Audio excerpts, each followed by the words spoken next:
Welcome back to the EXP Podcast. I'm joined by my co-host Luan. Hello. And on this episode, we have Glad and Michael with us, and we're going to be discussing the topic of career advice. So if you guys want to introduce yourselves, Michael, do you want to start us off? Sure. Hello, I'm Michael. I work as an art craft manager at EA Dice in Stockholm and have been doing so for almost 3 years now.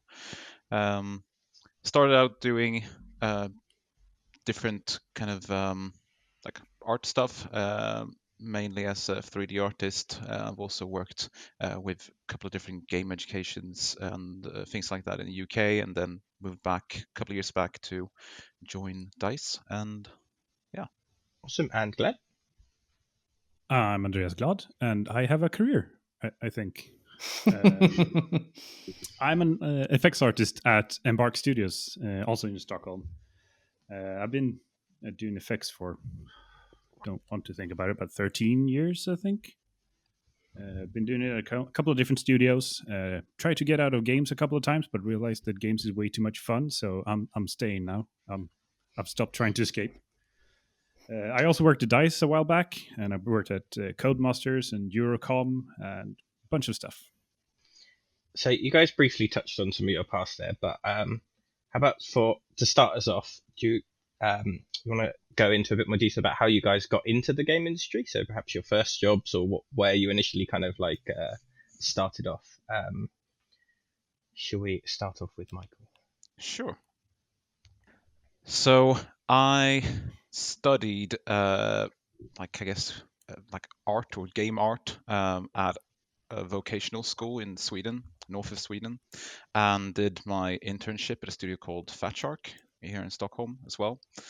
And after that, I did some different kind of freelancing jobs, different mobile games, and then I moved to the UK and worked with one of the game development schools over there, which was like combined game education with like small kind of like professional commercial projects, a lot of gamification apps and things like that. And then worked for another kind of educational institution across the UK, and then finally, which is where I am right now, which is working as an art craft manager at DICE. So I guess my path was, wanting to be an artist and then becoming a manager, which is, if I look back on that, I would probably be disappointed, but I actually find it to be, a perfect kind of combination of working with a lot of different people, trying to solve a lot of different kind of challenges, and I really enjoy it. I think a lot of people end up going that way, right? Where they'll start off like, yeah, I'm going to be a art director one day, and then go more and more into managing, and then like, yeah, you know what, kind of enjoy this. I enjoy like enabling the team, or that kind of stuff. So it's a good perspective to have. Yeah, exactly. And I mean, whenever you're starting out, you always, I suppose, you think you know exactly what you want. So when I started out, I imagined myself like, I only want to work on, these kind of games, or I only want to do this particular kind of art style. But then as soon as I actually started working professionally, I did everything but what I thought I would do when I started out. And then your life takes different twists and turns, and you try different things, and it's a marathon, not a sprint, that old adage, but I think it holds true. Absolutely.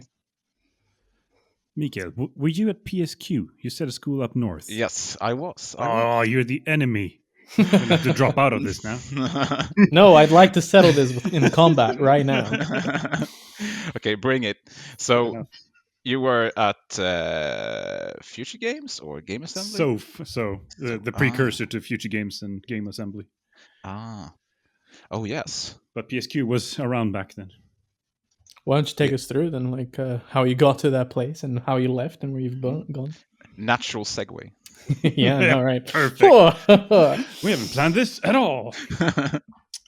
Sure thing. I went to a vocational school as well, but I went in the south of Sweden where we were all cool and not lame like the northern people. And it was for like 3D graphics, so it wasn't quite a gaming education. It was more just general graphics, but we had programming as well. So it was a 2-year course, and like this last 6 months or something is supposed to be what's it called? Internship? Yeah. So I was starting to gear up to apply for internships and stuff like that. And over the summer leading up to that, I had done a short project with producer Joseph Fares, who's doing Brothers and Way Out now. So we did a project with him just as students. So I was putting together a showreel to start applying for internships, and I put that up on YouTube. And before, well, I think I sent a couple of applications, but not many, and I didn't get any replies yet.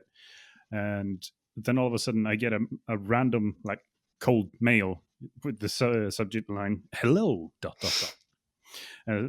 Okay, this is spam, but let's check it because I'm desperate right now. And apparently, that was from the director of a game studio called Eurocom. And that was in the UK, so they flew me over for an interview and offered me a job before I flew back home. So I got lucky. That's pretty much my whole Yeah, thing. that's a pretty lucky way in. Yeah. So did you fly back home, or did you just stay there? I did after fly the back interview? home. Okay. I did. Might as well stay, look at apartments. Yeah, exactly. Buy a house. Yeah, that's what you do as a junior. That's the traditional way in. No, I mean, it was the perfect timing as well, because I was freshly dumped and ready to just move the fuck away from everywhere. So, yeah, I went for it. So my first ever real job was in a different country. So that was interesting. That's always a good first job to have, though. Like, it gives you a really wide, like, I guess, view of the world, so to speak, and what other cultures are like. So it's quite helpful. Yep, for sure.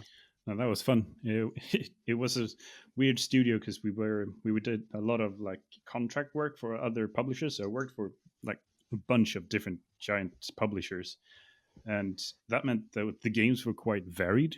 So the first game I ever worked on was Ice Age 3. And since I was in a centralized team, that meant that I was on it just making effects to the very last day. And then Drop Dead came. Okay, hands off the project. Day after, move on to the next one, which was Dead Space Extraction. That was a bit of a jarring change. Going from the happy animals to the zombies in space, blood everywhere. Yeah, you don't want to mix up any of those assets, like you put the wrong thing in the wrong game. Speak for yourself. I kind of wish you did. Yeah, which direction you mix it. Whichever, it works either way, man. Yeah. Best crossover. So where'd you go from there then? You said you quit a few times. So let's continue your career. Well, I stayed in the industry. I stayed at Eurocom for like 3 years. Then I moved to Codemasters in Leamington. Didn't stay there for very long. I was only there for my 6 months or something, because at that same time I got an offer from DICE to come over and help out with Battlefield, and I was quite keen on doing that because making Battlefield machinimas was pretty much the reason I went to the vocational school anyway. So that seemed like a good thing to do. So I moved back to Sweden and started working at DICE. After shipping a couple of Battlefields, I decided that I want to try something else and moved to the north of Sweden and started studying mechanical engineering, because that's something you do. I thought you said the north of Sweden was bad. Yeah, it was lame. I've left it again. No, so I moved up there and I started up my freelancing business on the side because I didn't want to lose touch with the industry. About a year in, I realized that I'm not studying for anything. I'm just doing the freelance stuff. So maybe I should stop like attending university and go back to games full time. So I did. Came back down to Stockholm and joined Ubisoft.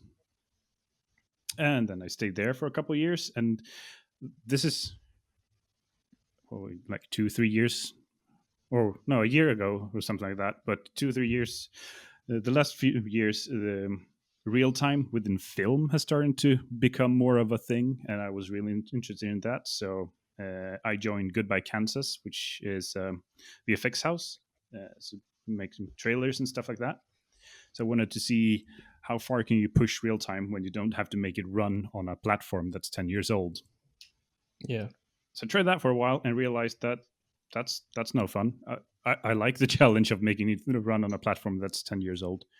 So I went back to games. So now I'm at Embark, and I'm having the best time ever. So it's been a weird path, but it's taken me to a good place. I would like to inquire a little bit more into what makes you decide to do, what was it, mechanical engineering or something like that? What Yeah. thought process got you to that place? Oh boy, how long do you got? Hey, we got as long as you want. Let's go. No, I mean, mechanical engineering was always my plan. I was like I studied a lot when I was a kid, and I did very well in school. So the plan was I'm going to be an engineer or a scientist or something like that. And then over the years, I started to get the feeling like, I mean, games, is that really a real job? And I started to feel like, yeah, maybe it's time to start pursuing a proper career. And it spiraled from there. And then I realized that games is a proper career. And here we are. Yeah, all right. We all make mistakes, okay? Yep. One of them was leaving DICE. Hey, now, I left before you arrived. I didn't know. Well, anytime you want to come back, just let me know. This became a recruitment show all of a sudden. By the end of this, both me and Tim will also be at DICE. Hey, we are looking for people. I mean, who isn't? Yeah. So you both sort of took paths that you perhaps didn't initially expect that you would be on, which I guess is probably quite common for a lot of people across the games industry, because it's quite a non-standard industry overall. There's a lot of it's not quite the same as working at a bank, and working your way up.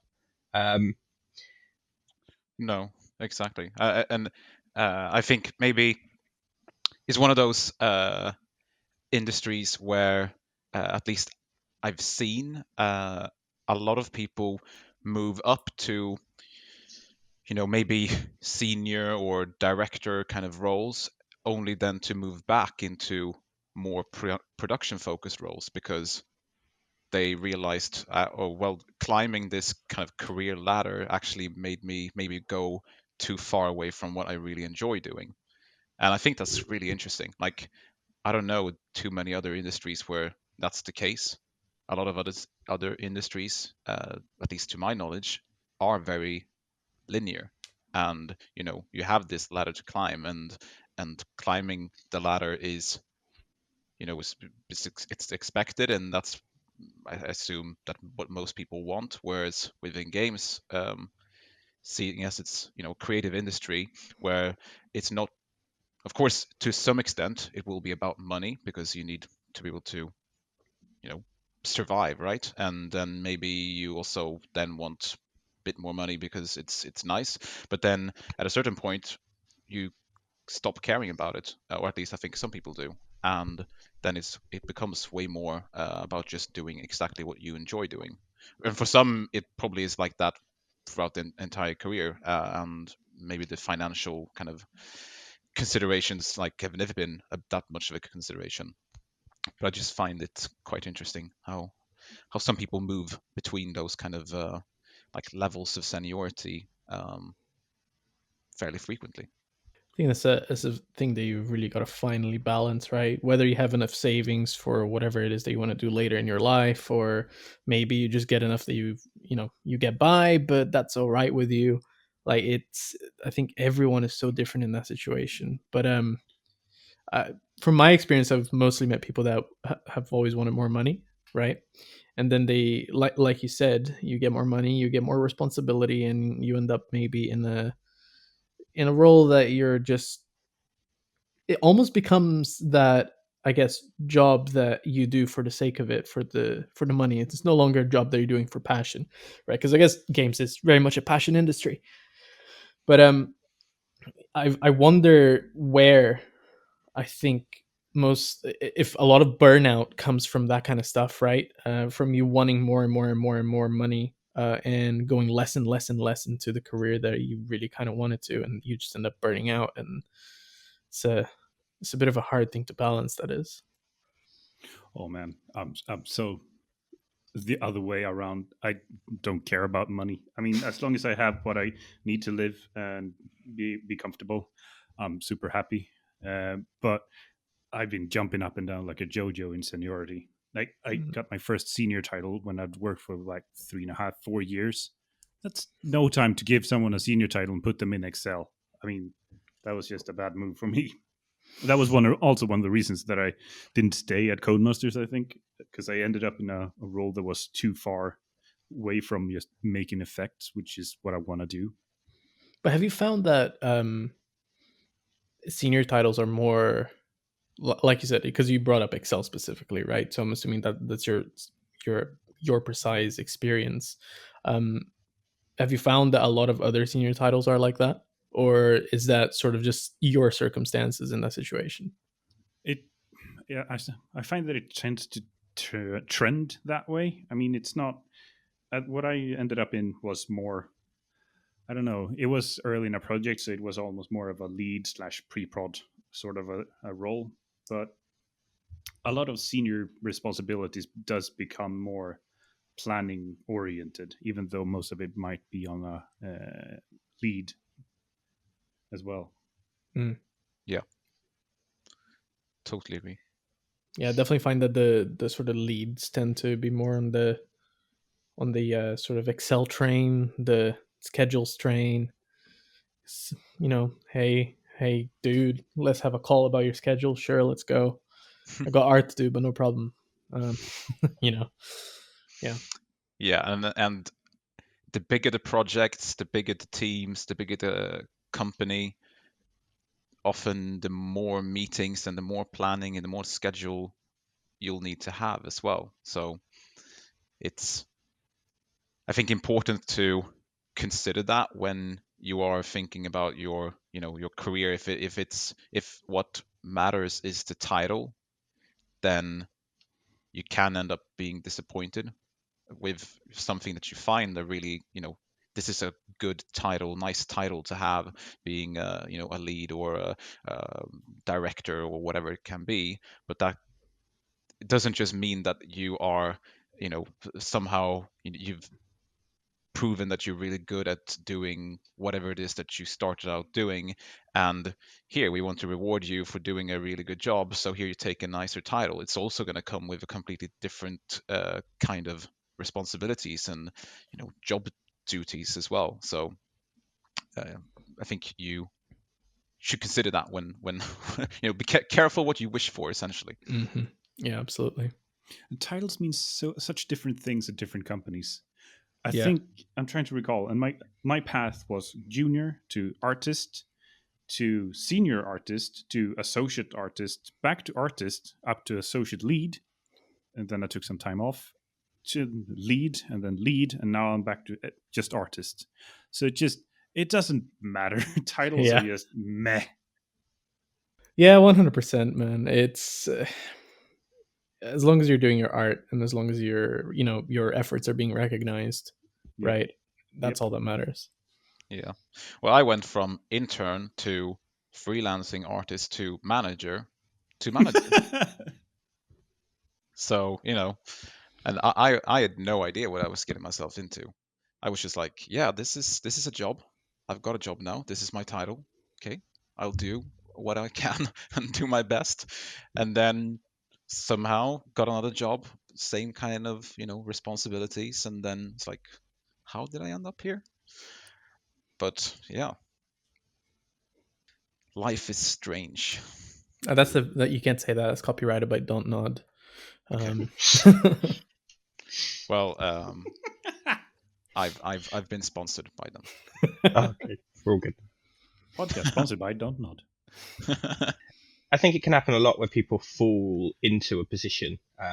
Someone leaves and they try and replace someone, and I think this can happen with kind of lead roles, especially where it's sort of like, oh, this guy's left and we need to replace him. And people kind of can get pigeonholed into that position that they aren't necessarily even wanting to do. You're saying when they handed you the Excel sheets to start doing stuff, and if you wanted to be focusing on your craft and on the art, and that's your day to day, and then suddenly half your day's gone managing everyone else's schedules, that's I think that can be kind of a problem in terms of where you want to be in your day to day. But it's something I've seen a few times. It doesn't seem unusual for people to end up kind of being funneled down a path into doing something, or like becoming more senior and gaining more responsibilities than they perhaps wanted to get. Is that kind of anything either of you have experienced before, where you feel like you've been pushed towards? I mean, Glad you mentioned at the beginning about the Codemaster stuff, but yeah, have you seen that kind of thing with anyone else you've worked with or experienced it yourselves? Yes. Oh yeah. People promoted away from the position that they're good at, and a lot of people suffer from that. Like, if you really want to go for promotions, like, look into going for a principal or expert role if you don't really feel like meetings and planning and budgeting is something that you want to focus on. Because if you just want to do that kind of on the side, then you're not going to be a great lead, because you need to be dedicated to actually taking care of your team. Yes. Once you end up in the lead role, your art is not the important part. It's the output of your department, because that's what you're responsible for, and it's just a different set of tools that you need to work with. Exactly. So it's the whole thing where, the best artist doesn't necessarily make the best lead, because at the end of the day, it needs to be, if you're going to be in charge of a team, if you're going to be in charge of what other people do, you need to really want to have that responsibility. You need to want to work with people and to support people and to be there and, not be the one doing everything for someone, but actually supporting them in order to do that themselves and be the kind of, the safety net for those individuals. And I'm not sure if everyone always understand that. I know maybe it's because, as an industry, we're not as mature when it comes to what these different roles actually mean. Because titles can mean different things at different studios, like we said, and it just seems like that kind of thing isn't talked about as much as it ought to be. The reason for someone going into a career working with, games, that person is probably doing that because they really enjoy doing the art or the kind of coding or design or whatever it might be. So once you take that out, is it still the job that you thought you wanted, or it's still the job that you enjoy doing? For some, I think it is, because you can discover new things, and that's your, you can feel pride in the fact that your efforts are multiplied through others, and that you become an enabler rather than a doer. But if what's most important is that you can take credit for something, like point to an asset or point to something and say, this is what I've done, then maybe it's not the right path. I guess a lot of people do, like you say, realize halfway through is like either they become satisfied with having done X amount of work somewhere, or they just turn around and they go, yeah, I could do with doing a little bit less art and focusing more on people, I guess. So I think it can both be a natural transition, but also something that they can get forced into, of course. So it's tricky, that one. I think it's up to the company to support them as they, they have their reviews, their performance reviews, whatever. Each company does it a bit differently, but maybe it's up to them to talk then and there about what they actually want to do within the company and where their career should actually go. So I think it's really up to the company and their performance view etiquettes and their I guess their progress reviews with the artists, to sit down and be like, your lead or your directors, whatever, your line managers, sit down with you and be like, so where do you want to go? What do you want to do in this in your career? And I guess they can really work it out then. But I think if a lot of companies don't have a good support, I guess, in place, that's when people start falling into the roles that they didn't quite want to do, and it was more of a convenient role for the company to put them in because they needed to fill, or whatever else. So have you guys found that some companies maybe don't support the artists, or not just the artists but whoever else, the worker, as much? Yeah. Well, um, I can just give like one example of something that I've kind of experienced recently, which is kind of or rather like not the this is like a negative, but rather like a positive way of doing this, is to actually start offering the kind of leadership training to individuals who are interested in a potential lead role later down the line, way ahead of that opportunity actually presenting itself. So when you do have these conversations with your manager about your career, and someone maybe indicates that, well, yeah, I'm having a lead role on either like a live service or a DLC or something that's maybe a bit more not as like much crunch time, maybe a bit softer, an easier start would be a good idea. And then like when you do decide that and you think, yeah, this is something I would be interested in, then you can actually start offering that kind of training, talking more about the coaching and giving constructive feedback, and all the different processes that maybe a company might have when it comes to mentorship and onboarding and all of that stuff. I mean, every company does it differently, and the responsibilities will differ probably wherever you go.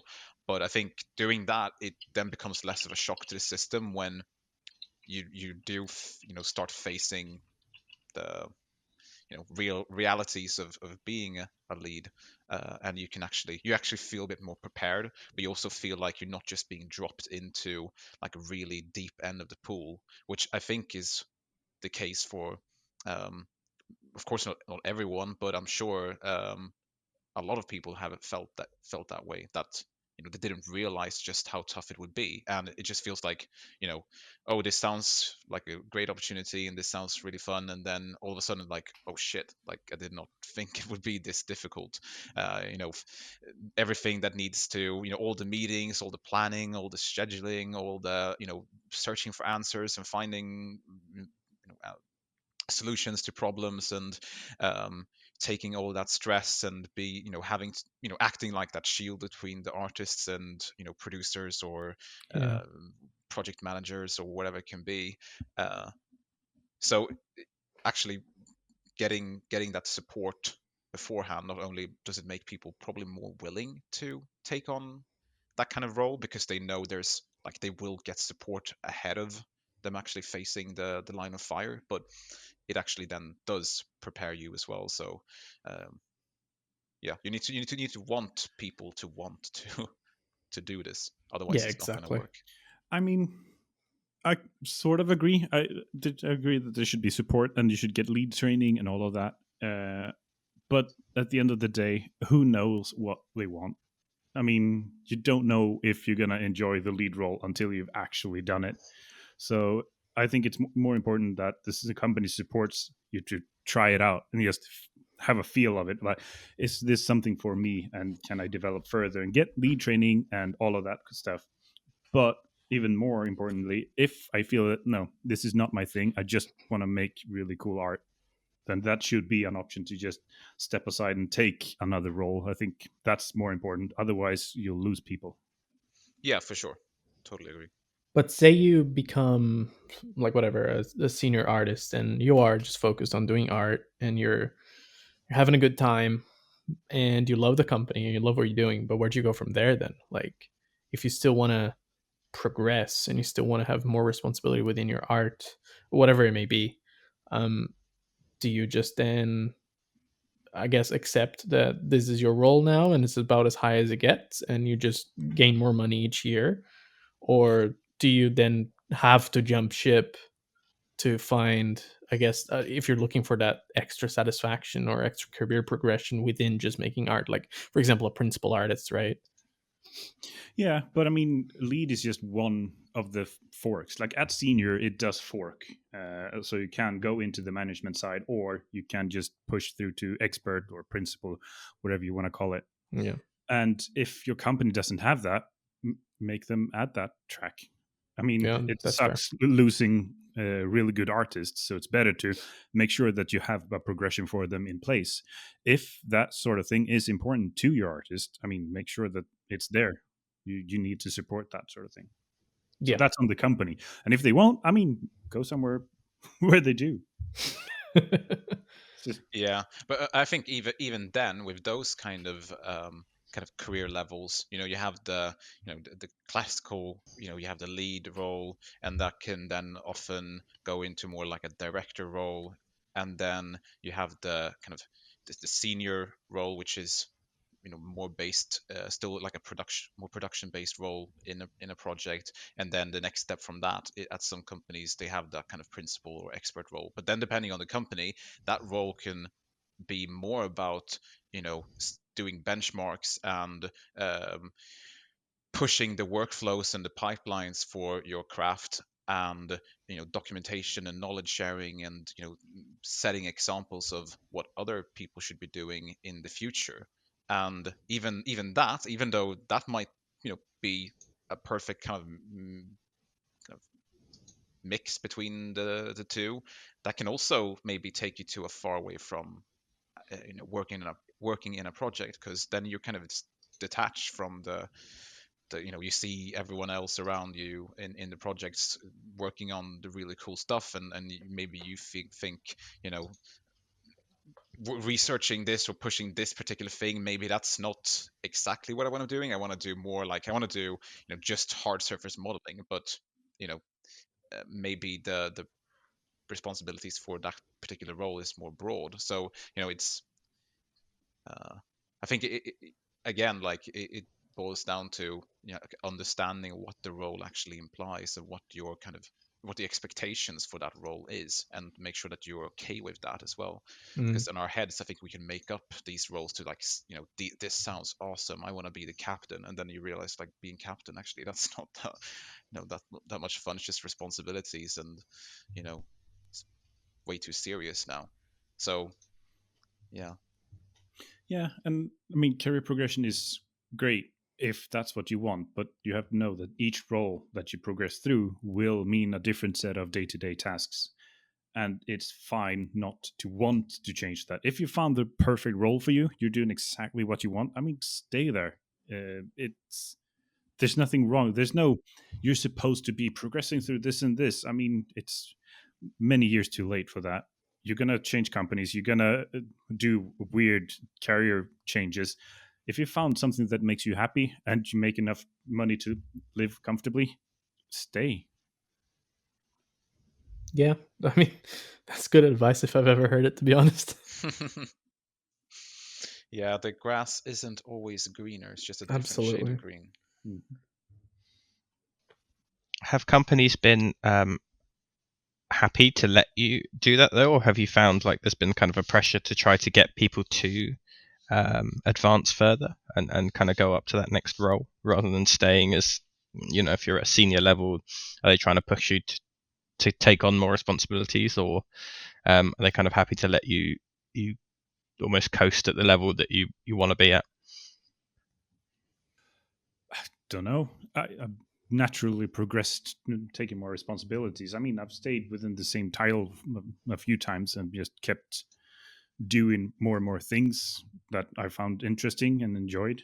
I've never really felt the pressure like, you have to take this promotion now, otherwise you're not allowed to look at these files. That doesn't seem like a thing that happens. No, but I have seen where and I think that that's more at like the levels below senior, where you're kind of like it, where there seems to be this kind of attitude that if you're not like progressing, then you're stalling. And I think you should be okay to like you say, like as long as you're fulfilling what is expected of you and you're doing those things and delivering to that quality, you should be okay not to like push further. And I think sometimes maybe there's like a natural, I've felt that way as a manager sometimes, where I just feel like, well, I should be motivating this person to go further, but that's not really up to me either. Like I can't. I shouldn't force anyone to do that or make them feel like, why aren't you pushing to get that next promotion? I think there's a certain like path at the start of your career where you, as long as you do your job, you will get promoted up the ranks to a certain point. But then to get past that, then you need to like maybe take more responsibility and ownership, and look beyond what you yourself are doing, and then think more about the team, not necessarily in a lead capacity, but just have a bigger impact essentially on your craft or on your team or on the project. And as you climb in seniority, that expected level of impact and how broad that level of impact should be, that just increases. So when you're super senior, then you're expected to have an impact on maybe the entire company, and not just what you are doing in particular. So, but I think maybe as managers we can feel like we should push people more than maybe people at least show that they want to be pushed. But I think we should respect that as long as someone is doing what they're being paid to do, then that's okay. Not everyone wants to have a career, and not everyone wants to put in extra effort when they're just fine with the level that they're on. But then of course you can't then also have the cake and eat it and expect like, why am I not getting promoted? Well, it's like, well, Yeah, it's putting one and one together essentially. yeah, that's the key thing there, really. We have a very different setup though, and I absolutely love it. We don't have leads. I think we have a couple of seniors somewhere, but we only have responsibility areas. Like if you're a director, you are managing a really large chunk of the game. Like you're the art director of the project. That's fine. But I mean, then we're just artists and coders working on the project. But I think that works for us because the average years of experience is probably north of 10 years. So we're all fairly senior already.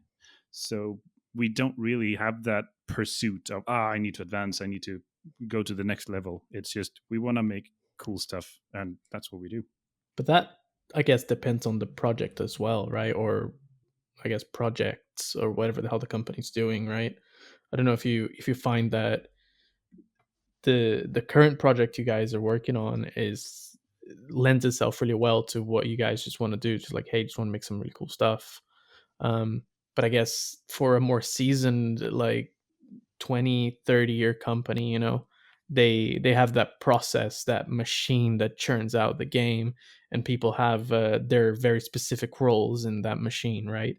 Do you find that's the case where, like, say at Embark, you guys are just really enjoying yourselves making a really cool game, whereas maybe at Ubisoft you have a very specific role to ship this game? Yeah, I mean, we do make games very differently from others, so what we're doing wouldn't work for everyone. So I totally get what you're saying, but I'm just saying that it doesn't have to be the factory style of progression. Yeah, because games don't have to be made that way. Sure. So I was going to just jump back to something that we mentioned a bit earlier. What you're saying about how career paths can branch, and it's not necessarily that you have to go into a more managerial or lead role, that you can also go towards something like an advanced artist or a principal artist. And I think obviously roles and stuff differ studio to studio, and that can be confusing in and of itself, but kind of there is a sort of wider, generally accepted career track that goes through. So I guess it'd be cool to kind of just touch on what that kind of looks like, or what in your experience that kind of has looked like, going from, say, a junior to, towards a lead, or a junior towards perhaps a principal. Where does that kind of take a person through? What are kind of the steps and the different tiers within that, and perhaps what do those represent in a concise way? I can go through what, because at Ubisoft we had a huge matrix of responsibilities and what people do at the different tiers and all of that sort of thing. So it was really nice to have in the yearly reviews, when you had to review people and you knew exactly what you're comparing them against. I found that a bit awkward, but it was convenient. So junior or graduate is just straight in, no shipped games experience required. You don't have any years in the industry. Well, you can have years in the industry, but after about 2 years or something like that, you should probably be looking at an intermediate, or, I mean, the names of the titles are so weird. Intermediate, that sounds like a difficulty level. But yeah, something like that, or just artists, if that's your cup of tea. And you do that for another couple of years, like at around 6-7 years, maybe you start looking at senior. I'll take myself as an example, hit that after 4, so it varies wildly. Again, I did drop down to associate again, so but after senior, that's where the branching starts to happen, where you go to management side, or if you go to what Ubisoft called the expert side. But that is usually around 12-ish years of experience. I mean, these are just guidelines. I can't remember the actual numbers, but it's somewhere around there. And the responsibilities follow kind of what you would expect. Like, a junior is not expected to coach anyone. They're supposed to follow instructions and deliver good content, but they're not supposed to know the best practices of how do we ship this game, or how do we handle this cert bug that came from nowhere. Whereas intermediates and seniors are supposed to help the ones below them in seniority, like give them feedback, guide them, coach them, stuff like that, and it just expands more and more. So once you're up at like expert or lead level, you are fully expected to take care of your team and be the one who sets the benchmarks and implements the new fancy technique that someone at SIGGRAPH came up with, and make sure that fits your game, so the other people on your team can just get on with it. So it does grow with the years, but the years is a good, I don't know, a hallmark, something to anchor it to, but it varies a lot. So don't get blinded by the years. Yeah, I've always found that putting years on positions is a really, really, really rough guideline. Especially, it depends entirely on the person as well, right? You might get someone so motivated to, I guess, climb up the ladder, and so they really take their job with a lot of energy, and they might just in turn get rewarded earlier. It's total, like that guideline is really just there for demonstration purposes more than anything else. and exactly, like they I find that often they do kind of match in some way, shape, or form, but like you say, I have worked with and still work with some people who, like, if you looked at the the number of years expected, and then you're experienced, and then you're expected to do this, people who just completely blow that out of the water and just do things that just staggers me in terms of taking responsibility and ownership and showing that kind of maturity for someone who's nowhere near the kind of like seniority level where that is what is to be expected. So but you still need those kind of guidelines as well, I suppose, because one thing that I know that it can be quite easy to kind of misinterpret with these, when you have these kind of matrix or matrices where you see, these are all the roles you have and this is what's expected and that this is how long you should have worked or whatever, that you see that as like a checklist, like, oh, I do this thing and I do that thing and I do this thing as well, so I should be senior, I should be principal, and then maybe you only have a few years experience.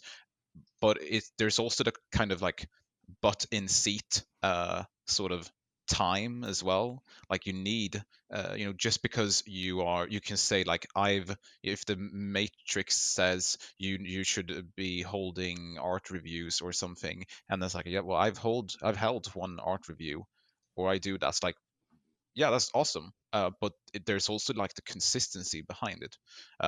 So you can't measure it one to one. Like I've done, you don't have like a shopping list of ingredients where you're like, yeah, I do this and I do this and I do that, give me my promotion. Like it doesn't necessarily work like that either.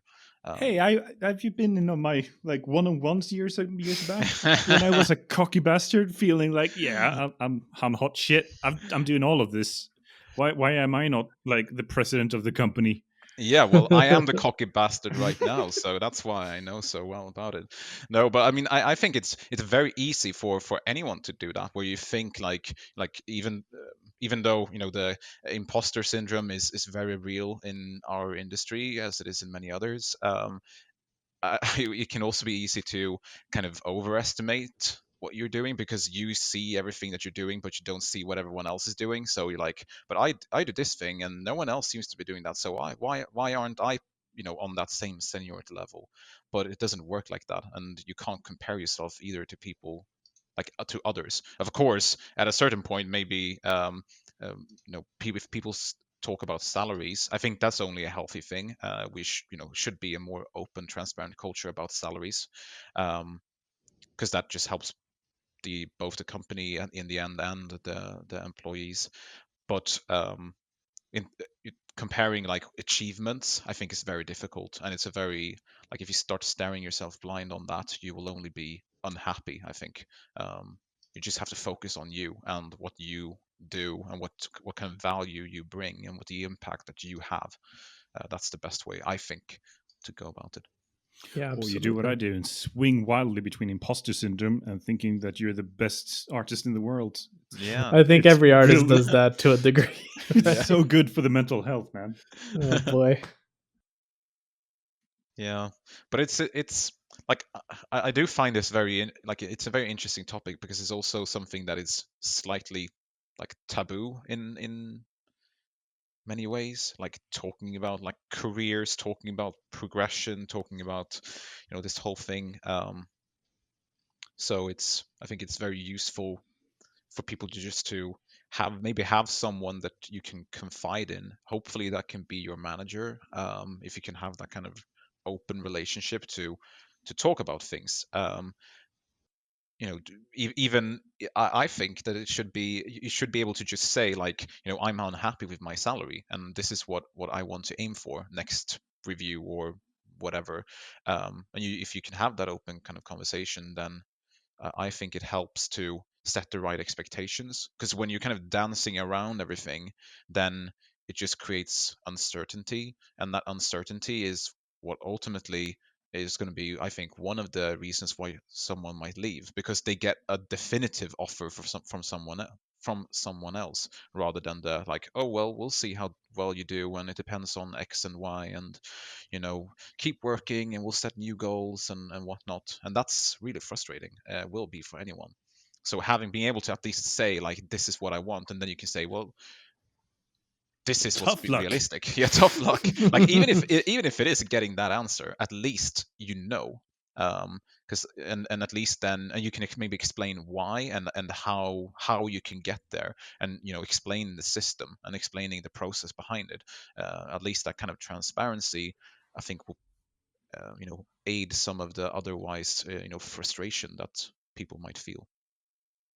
It's do you think it's a hard thing to build that comfort within the team as a manager? Like, because I think a lot of artists, or I keep saying artists, but really it's the worker, are just intimidated by the higher positions by default. I think there's kind of in a lot of people's natures, right?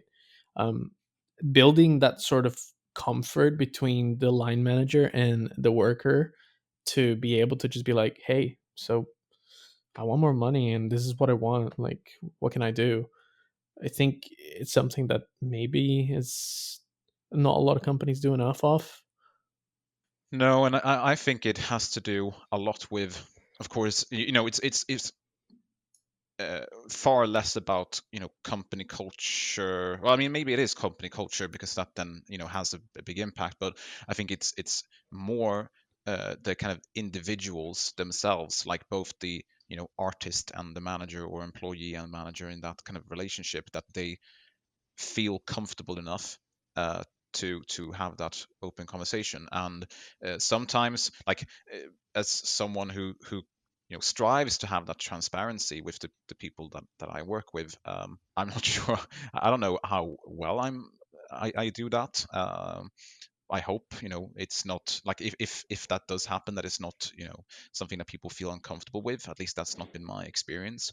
But rather, it's like sometimes almost poking someone just to get a reaction, which maybe is a bit unorthodox, but poking the sleeping bear. But I'd rather someone, if I can maybe like sense that there is unhappiness, or someone is maybe not super happy with their position or their compensation or whatever it can be, career progression, instead of because I'm one of those people that I find it so awkward to talk about this stuff, so I don't like ask for things. I don't demand things, maybe as well as I should do, or at least I think I should do, in the shower, like the next day. I'm like, I should have said this thing during this meeting.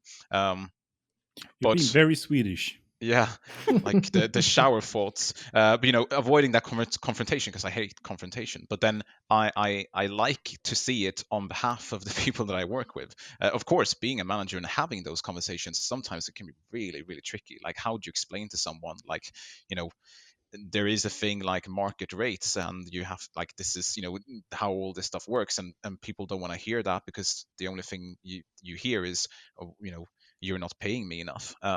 So regardless of the arguments, you still feel unhappy about it. So, but then at least the more you talk about it, the more you try and explain, the more you try and give concrete examples of, like, how do you reach that level, or what do you need to do.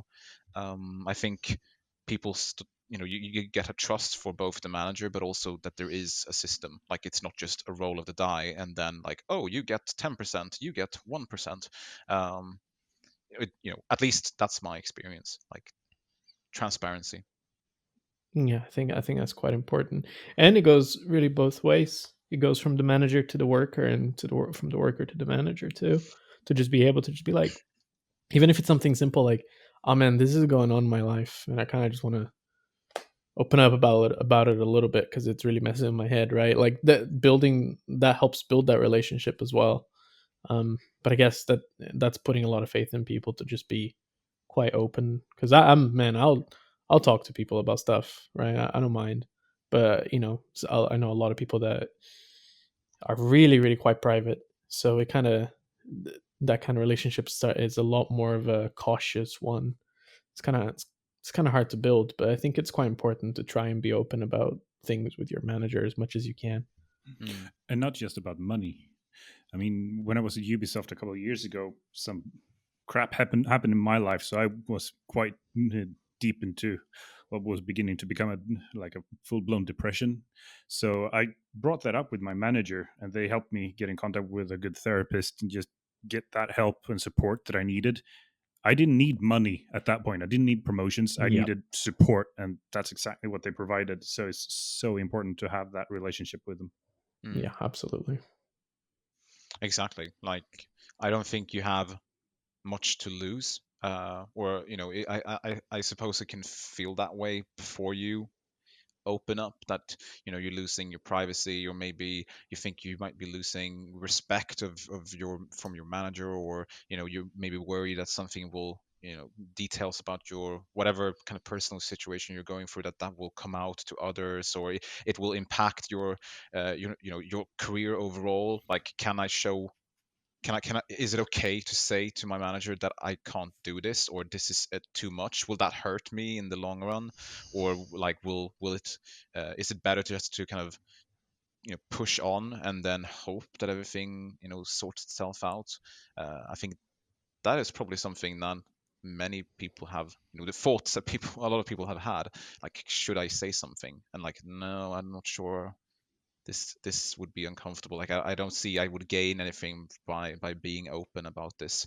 But I really think you stand to benefit a lot from doing that, because like you say, you can get a lot of support and resources that you otherwise might not have thought about or even knew existed. But mostly I think it's about understanding, so that your manager knows how you're doing. Then you can kind of tailor your work situation to be as non-invasive in that whatever is going on in your life, as well. And like otherwise, to keep it from spiraling out of control.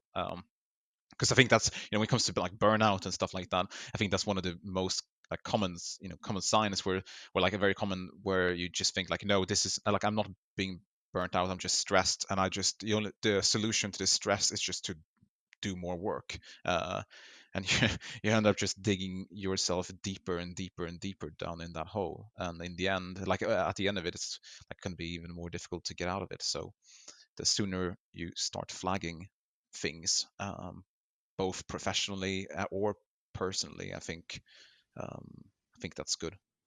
And that comes back to the expectations again, because at least I had always had the feeling of, I'm supposed to be doing this, I'm supposed to be handling things this way, I'm supposed to be progressing this way.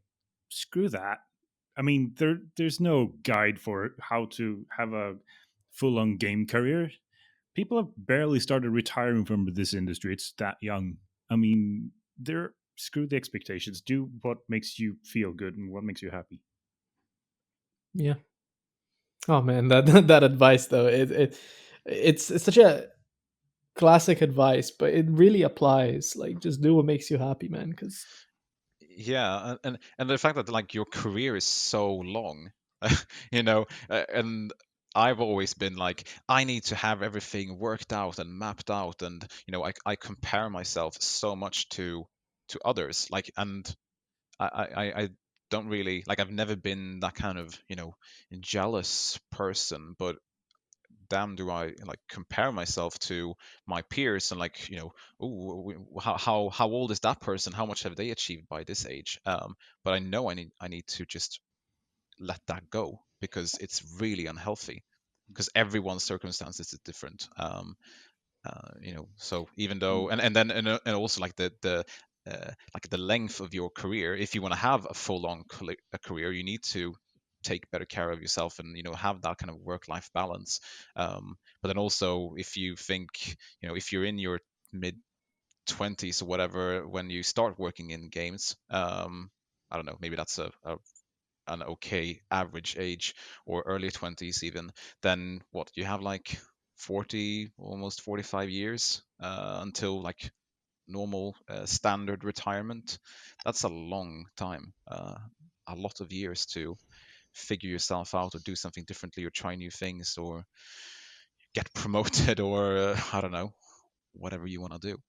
I think it's human nature, right, to compare yourself to one another. It's just so ingrained into like who we are. I think the strength comes within, like, from acknowledging that it's wrong, or not wrong, but like acknowledging that you shouldn't, and moving on. But I think it's inevitable for people to compare themselves to one another. Can I segue there? Yeah. Because I'll close Segue away. Because I mean, with comparing yourself with others, something I did a lot was compare myself to the people like a few years behind me, because it was a race for me for a long time. Like, yeah, I've learned how to do this technique, I know how to do this thing, and then a student comes out and yeah, he doesn't even know how to do that thing yet. Oh my god. And you try to like keep your secrets because you've gotten over the hump of learning the new Oh, that's engine, a all that. topic right there. Man, just realize that the people coming after you are always going to become better than you at some point. Help them on the way, and they might bring you along. I mean, Yeah. I spend so much time trying to help people trying to become effects artists, because there are so many super talented, super clever people coming out right now, like straight out of universities, doing stuff I can't even imagine. If I can help them do something that will bring their art and the art of the industry forward, I've succeeded. I mean, I've already gotten to a place where I'm doing things that I really enjoy. I'm perfectly fine letting someone else push on and be the next speaker at SIGGRAPH or GDC. I mean, if I have a little hand in that, that's just gravy. I can't stand the nature in the games industry of keeping your secrets of the trade, right? Like, oh, I'm good because of this, and I'm gonna keep that, right? I think a lot of people do that, and man, it's just the worst. Yeah, it's really silly. Like, I can tell no one about this checkbox. That when you press this tick this checkbox, it just makes your art amazing. Like, don't tell anyone. Like, hide it. Like, if I'm sharing screenshots, I need to Photoshop that one out. What checkbox?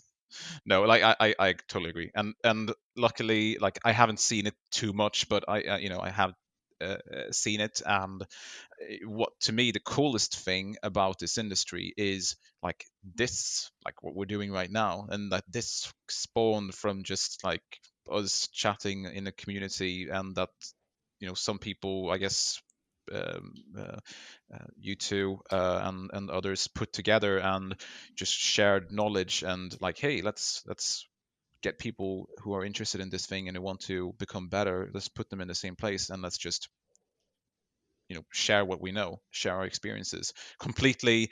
No one is like, yeah, well, I charge $100 an hour. I have an empty slot next Tuesday. None of that stuff. But like, just But I mean, that's sharing fine too. opinion. Because I mean, if I when I was freelancing, I could do like small group mentoring. That's fine, and I would charge for that. But for things like responding or helping someone in a public channel where more people can take part of it, I think that's just good. But the whole like charging for mentoring, that's completely fine. But I think. Yeah, that's totally different, agree. right? Yeah, Like, that's you're charging for. You're not charging to give them the knowledge. Like, you're not charging because you want to keep the knowledge unless people pay you. You're charging because it's tuition. It's like, Yeah. it's different. It's obviously not its own career per se, but like, it's can just be. hard. It can be, Yeah. exactly. But it's just a different thing, I suppose. Yeah, and I suppose, like, in many ways, like, you would be completely within your rights to charge for that, because it's supply and demand. Yeah. But I think it's really nice how this industry is like, and even when someone does charge for like a mentorship, it's not like it's still done in a very, I think, inclusive way.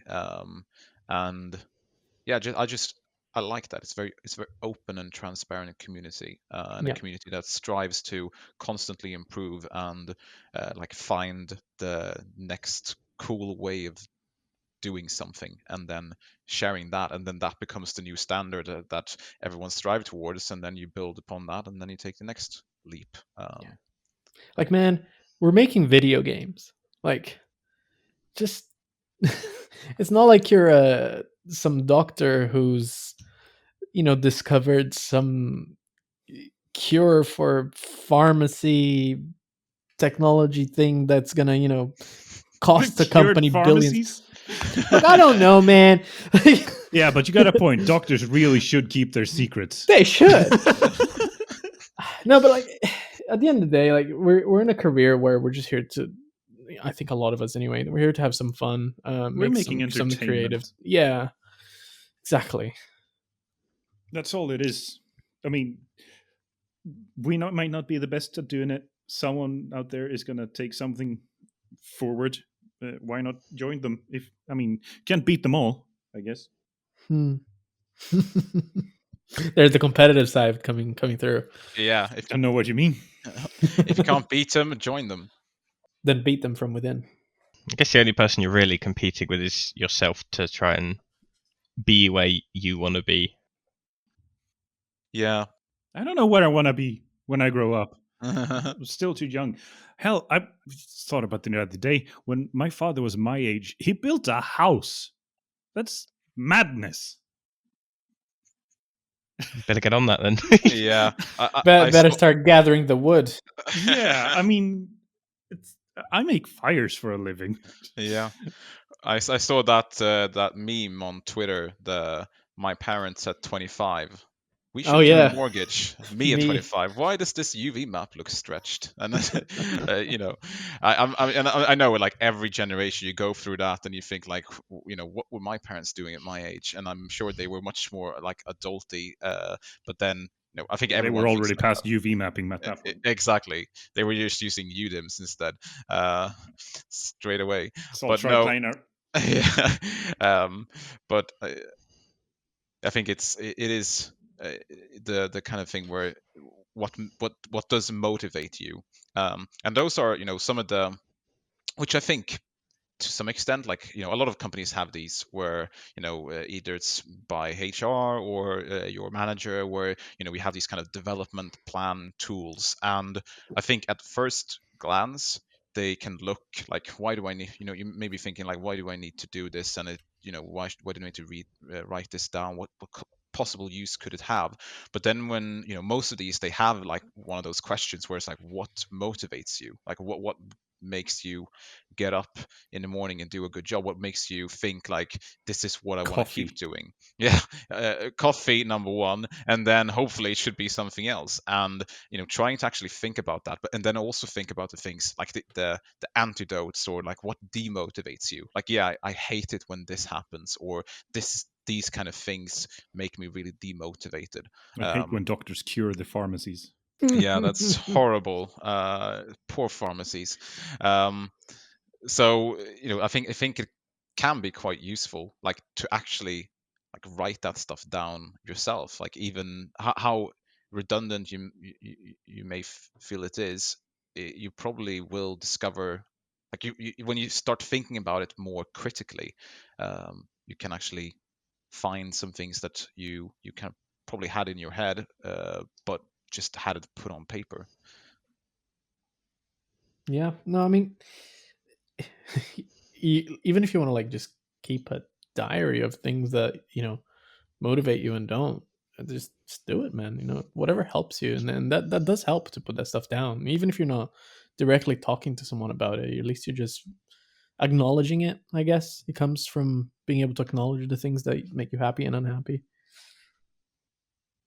I mean, this can turn very like philosophical very quick, I find. But yeah, it is like, it is philosophy at the end of the day, or it's very philosophical anyway.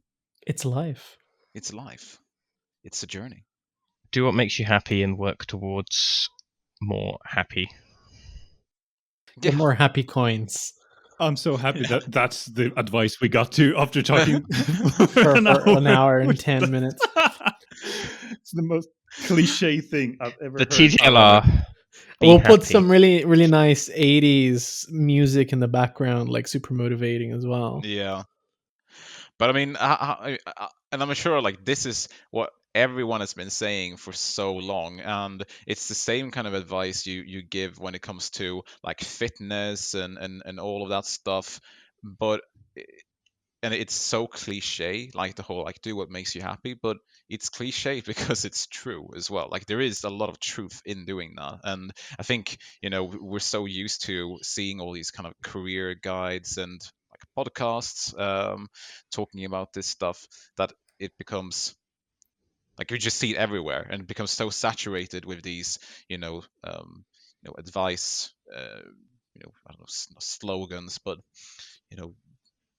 advice, and then you just feel like, yeah, everyone's saying this, but I don't know, can't really be true, and you stop really thinking about what it means. But I think on top of that, we're we're in an industry that's quite small, like really, really small. And it's also an industry where people really push themselves to the edge. Like a lot of people have breakdowns.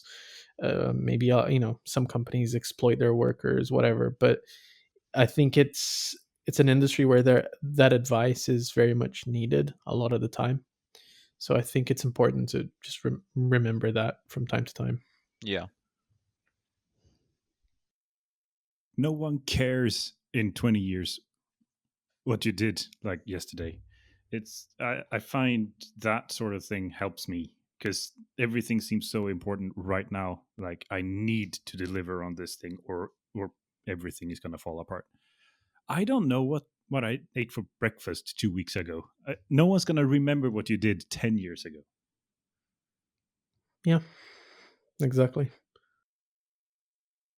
Right. On that, we should probably get on with some Patreon questions. that was gonna be my segue just then. You got You're welcome. segued. For segueing us into it. Okay.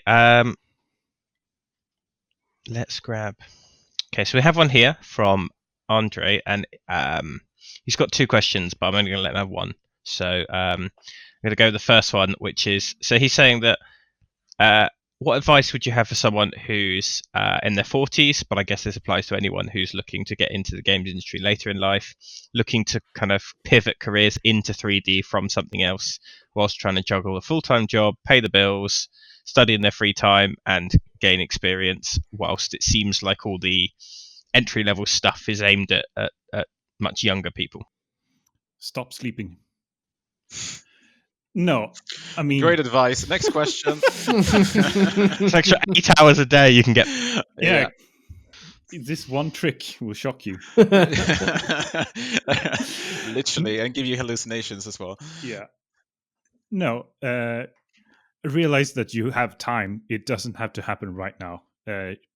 You're in your 40s. You still have, 2 decades left before even starting to think about retirement. I mean, we're going to work until we're 90 at this point anyway. So you have time. Just calm down. You'll get to the level where you need to be. And don't forget that you already have experience from being alive longer than the kids coming in with super hot portfolios. So you've already learned those life lessons, right? Yeah. Yeah. Yeah. Oh. But that's one question down. Well, there you go, Andre. Yeah. Okay, well, on that note, let's grab another one. So we have one from Damien, who has asked if you guys could give your younger self one tip, one sort of career tip, what would that be? If you could get in that little time machine, go back. Change careers. No, just kidding. Don't do it. Run. Become a doctor or a civil engineer instead. No, I don't know. That's a good question. But I mean, like I'm not even that old, so I don't know. It feels like really weird to be like, my wish, like, feels really feels a bit silly to dispense that advice. But or maybe like something that I have noticed that I think is kind of interesting, and that is to maybe not look at like only, because I think there is this perception that the game developers are only the people actually submitting stuff into the build, like programmers or designers or artists, but there are so many like jobs in games that people don't think about when they think about like game development. And so it doesn't, like, not to say that I would have done that differently. I probably would have done exactly the same thing because I love my job. But I think it's also easy to like only think about like like you have to be one of these people. But there are so many interesting other kind of careers within games that could be super rewarding if you tried them. So maybe that would be something to tell my younger self. For me, it's easy. Stop fucking whining. Oh my god, that was mine. That's literally mine. I was so whiny and stressed out about, I need to do all these things. I need to know this now. I need to learn all of the things. Just calm down. Damn. Can you give yourself a heart attack? Yeah, just like don't just relax, right? Just take it one step at a time. Don't get so gonna be frustrated. okay. Yeah, if you can't do something that and you need more time or whatever, just it's fine. It's fine. Don't worry about it. Let's just work it out. Hey, listen, we'll work it out. It'll be fine. I like that advice better. Actually, I'm gonna take mine back. Hey, no retconning. Yeah, I'm taking mine back. So if I can just finish here, yeah, it's gonna be that thing. Less whining. There, I said it. We'll edit it in post so that it Yeah, makes it seem like awesome. you said that. Awesome. So that everyone said it. Yeah. And we'll go. We'll go with one last question, but this is a specific one for Glad because we never have FX artists. So Pixel has asked, with advancements made in tech art in the last 5 to 10 years for VFX, where do you see real-time effects going in the future? More bags of tricks and more specialized tools like slate, vertex, animation, textures, etc. Yes. Perfect. And thanks very much for coming to the EXP podcast. Yeah, I mean, he seems to have his finger on the pulse. There are so many things that are happening. A lot of our tools will remain the same because consoles evolve very slowly. So we will be using sprites in 10 years. But what we put on those sprites might change. Like we might be starting to look at fluids, 2D at first, and stuff like that. So it won't happen super quickly, but it will happen. And when it comes to tools, it's already started to happen. Some specialized things coming, like Slate and Embergen, are like built for us, which is a first because game VFX artists don't get tools. That's just a rule of nature. So it is happening because we're starting to have the performance to actually take some more room. But it's not going to be overnight. So don't worry about learning everything right now. Just stick with it, and it will happen gradually. Well, it's time for the Luan question of the podcast. It is Luan's bonus question. What is it this month? Well, you see.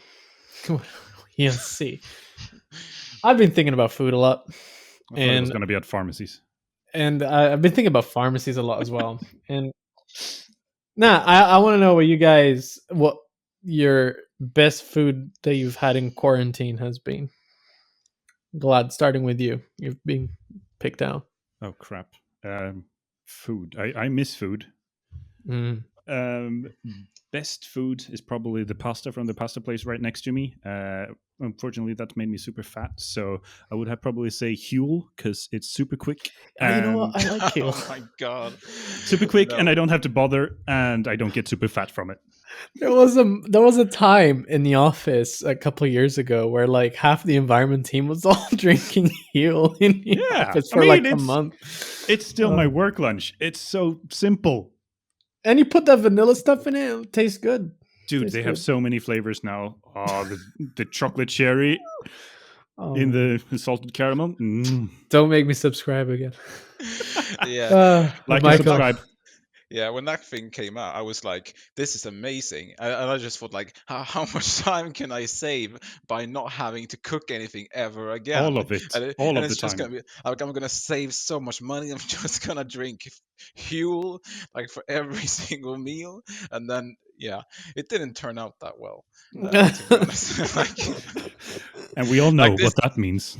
Yeah, this isn't Star Trek. Like, it doesn't work like that yet. But it is cool. Like, I think Huel is like it's really interesting. It's super like it feels very sci-fi that we actually have these products where you like have these meal replacements, but also it kind of feels kind of sad. And that's like at least it's not made of people. No. Okay, favorite meal, Huel. Awesome. What about yours, Michael? Well, in case my wife listens to this podcast afterwards, I'm gonna say it's probably something that she's cooked, because she's a really great cook. But which sounds really, dorky, I know, but yeah, I probably like the something homemade. specificity. Yeah, Anything. I don't know. Like, yeah, we eat so much food. Like that's the thing. Like, not that we stuff our faces every night, but like we do a lot of cooking. So it's been a lot of exploring. Like we bought a sous vide machine. Oh, Like yeah. I got one for I think last Christmas, and I mean those are awesome. And we watch lots of MasterChef as well. Like every night, we're just binge watching MasterChef. Is like, oh no, we need to do like some kind of weird ice cream and honeycomb. So we bought like an ice cream machine the other night. So this is awesome. So probably like I like the fact that it's been even more homemade stuff during the pandemic, because like we don't go out to restaurants anymore. No, which is restaurants sad. come to you now. Yeah. That's the thing. Yeah. But yeah, so I think it's good that people are doing more home cooking, because you can tell on your your social media that people are like, oh, this is awesome. Like we can actually be making pasta or doing, I don't know, ice I cream. had a coworker that became obsessed with tiramisu, and he like became this tiramisu chef. Every day he would like send me different tiramisu recipes. It was hey, some of them are good. Some of them are pretty good. I thought there was just one, like tiramisu. Yeah. But like everyone does it a little bit differently. Like this one uses the egg like this, and it's a little bit fluffier, and you just try different things. Yeah, and tiramisu is not a particularly complex dessert anyway, but it is tasty. It tastes good. Yeah. Wow. So how about you guys? For me, all right. So I started making these pastries. I have every few Wednesdays. And it was a recommendation of my coworker who like I hang out with a lot. He just like lives on the same apartment building, and every now and then we share a few recipes. And it's this really kind of interesting phyllo pastry with like this Australian super mishmash recipe, and it's just delicious. It's got this like cream cheese inside. It's got like ham. It's got some veggies. It's really nice. I love it now. That was my quarantine like best food. Oh, we also like go on like these burger offs where we just try to make different burgers and make them better. I've eaten a lot of burgers in the past year that we've been in quarantine. That's me, Tim. Well, considering all of quarantine's basically just blurred into one day, Yeah, it has. I'll just have to like Don't pick say human. whatever I can remember. Yeah. I'm probably going to go with the kebab that I had last night, just because it was really cold. We walked down to the kebab van, and the guy It's who the runs most it is really nice. Depressing British thing I've ever heard. He offered me a cup of tea for free. Didn't charge me for the cup of tea, so there we go. That's That's why. now. Look at that. Just because, yeah. I love He's it. a nice man, and really, it was more the human contact than the food, really, because I've only seen like one other person for What's that? months. Everyone's just a disembodied voice. Yeah. Right now, everyone's a cat on Zoom. That's true. Quite literally. Yeah. Well, I guess that concludes EXP podcast number. What is it, 19? 19, yeah. Cool. What are we talking about? Yeah, I know, right? Cats and Zoom, I think. Yep. Well, thank you very much, guys, for joining us to talk about the Cats and Zoom on the Cat and Zoom podcast. Pleasure. And thanks to Luan for helping host. If you guys listening in want to check out more EXP stuff, head on over to the website, read some of the articles, or come join us on Discord. Great place to share your work and get feedback, or to even get more career advice in our career advice channel. But on that note, until next time, take care, everyone. See ya. Back to the studio. Bye.